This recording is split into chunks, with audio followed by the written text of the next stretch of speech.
Hello বন্ধুরা, আজ আমি আবারও চলে এসেছি নতুন একটা রেসিপি নিয়ে।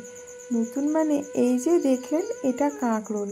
কাঁকরোল এমন একটা সবজি যেটা সারা বছরই পাওয়া যায়, পুষ্টিগুণ তো অফুরন্ত। আর কাঁকরোল খেতে ভালোবাসে না এই রকম মানুষ মনে হয় খুব কমই আছে। তবে রান্নায় যদি নতুনত্ব আনা যায় তাহলে রসনাই রঙিন তৃপ্তি ডেফিনেটলি হবে। তো সেই রকমই একটা নতুন রান্না নিয়ে আজ আমি আপনাদের সামনে চলে এসেছি।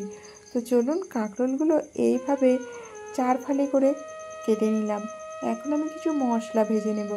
এখানে আছে ধনে, এটা হচ্ছে জিরা, আর এখানে আছে গোলমরিচ। এগুলো একটু শুকনো খোলায় নাড়াচাড়া করে গরম করে নিলাম। এখন আমি বেটে নিচ্ছি পোস্ত। সমস্ত মশলা বাটার আগেই যদি পোস্তটা বেটে নেওয়া হয় তাহলে ঠিক এই রকম সাদা সাদা থাকে, মশলার সঙ্গে মিক্স হয়ে যায় না। সেই কারণে আমি আগে থেকেই বেটে নিলাম। এরপর দিয়ে দিচ্ছি শুকনো খোলায় ভেজে রাখা মশলা। এখানে আছে ধনে, জিরা আর গোলমরিচ। এগুলো আমি জল দিয়েই পেস্ট করে নিলাম। এখন আমি তুলে নিচ্ছি। তারপরে এখন আমি দিয়ে দেব এই যে কয়েকটা কাঁচা লঙ্কা আর 2 টুকরো আদা। এটা ভাজা মশলার সঙ্গে দিলে ভাজা মশলাটা বাটতে অনেকটা অসুবিধা হতো, সেই কারণে আমি পরে আলাদাভাবে বেটে নিলাম।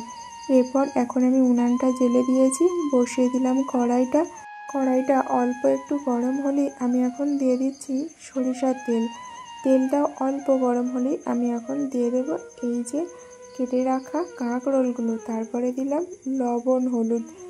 এরপর বেশ কিছুটা সময় নিয়ে আমি এগুলো নাড়াচাড়া করে সুন্দর করে ভাজা করে নেব।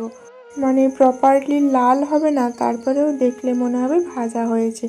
তো এইরকম অবস্থায় আমি এখন তুলে নিলাম। তারপর ওর মধ্যে আমি আবারও অল্প একটু সরিষার তেল দিলাম। এখন দিচ্ছি কালো সরিষা, রাঁধুনি, এরপরে দিচ্ছি শুকনো লঙ্কা আর তেজপাতা। এগুলো ফোড়ন হিসাবে দিলাম। তারপরে দিলাম ভাজা মশলা বাটা। তারপরে দিচ্ছি লবণ, হলুদ।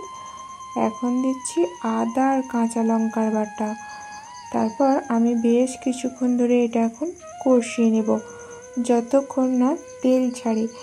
আর এরপরে দিয়ে দিলাম এখন হিং।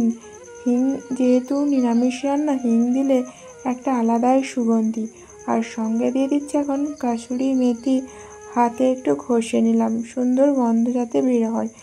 এরপর আমি আবারও বেশ কিছুক্ষণ ধরে কষাতে থাকবো। যেহেতু শিলপাটা ধোয়া জল দেওয়া হয়েছে, তার এক্সট্রা করে আর জল দেওয়ার প্রয়োজন হচ্ছে না। এইভাবেই কষালে যখন মশলাটা তেল ছেড়ে আসবে, ঠিক সেই সময় আমি ভেজে রাখা কাঁকরোলগুলো দিয়ে দিলাম। এরপর আবারও বেশ কিছুক্ষণ ধরে কষিয়ে নেব যাতে মশলার সঙ্গে কাঁকরোলগুলো যাতে খুব সুন্দর করে মিক্স হয়ে যায়। এখানে যদি কাঁকরোলগুলো আগে থেকেই ঢাকা চাপা করে ভাজা হয়ে থাকতো তাহলে নেতিয়ে পড়তো, এখানে খুব সুন্দরভাবে কষানো যেত না, গলে যেত। তো সেই কারণে ঢাকা অবস্থাতেই ভেজেছিলাম। তো এখন কষিয়ে নিয়ে আমি শেষের দিকে দিয়ে দিলাম পোস্তটা শেষের দিকে দিলে পোস্তর স্বাদটা খুব ভালোভাবে থাকে। মশলার সঙ্গে খুব যে মিক্স হয়ে যায় তা নয়, পোস্তর স্বাদ নিয়ে বিরাজমান থাকে। তো সেই কারণে পোস্তটা শেষের দিকে দেওয়া হয়। এরপর আবারও কিছুক্ষণ কষিয়ে নিয়ে আমি এখন পরিমিত জল দিয়ে দিলাম। এটা খুব যে ঝোল হবে তাও না, আর খুব যে শুকনো হবে এমনও নয়, যাতে সিদ্ধ হয়ে যায়, চচ্চড়ি টাইপের হয়ে যায়, সেই রকমই জল দিলাম। এরপর আমি দিয়ে দিলাম অল্প একটু চিনি। যেহেতু নিরামিষ রান্না, তাই চিনি দিলে টেস্ট আর কালার দুটোই সুন্দর হয়, সেই কারণে আমি চিনি দিয়ে দিলাম অল্প। দেখুন রান্নাটা কেমন হয়েছে দেখতে, অবশ্যই আপনারা কমেন্ট করবেন। আর খেতে একদম ইউনিক, অতুলনীয় স্বাদ। অবশ্যই আপনারাও রেসিপিটা ফলো করে বাড়িতে বানিয়ে খাবেন। যদিও বা অনেক রকমেরই মশলা ব্যবহার করা হয়েছে, তারপরেও প্রত্যেকটির পরিমাণ কিন্তু খুবই সীমিত, তাই অসুস্থ হওয়ার কোনো সম্ভাবনাই থাকবে না, কোনো শারীরিক ঝক্কিও থাকবে না। অবশ্যই এরকম একটা রেসিপি আপনারাও বানিয়ে খাবেন, সুস্থ থাকবেন, ভালো থাকবেন। বন্ধুরা, আজ তাহলে আসি।